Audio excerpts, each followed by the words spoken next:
যেমন করে মেঘ যায় করে, যেমন করে সে হাওয়ায় ভাসে, ওই তাহার মতো তুমি আমার স্বপ্নে কবু ভাসো না তুমি।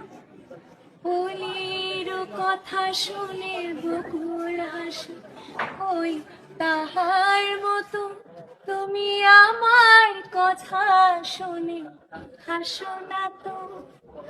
ধরার ধুলিতে যে ফাগুন আসে, ওই তাহার মতো তুমি আমার কাছে কবু আসো না তো।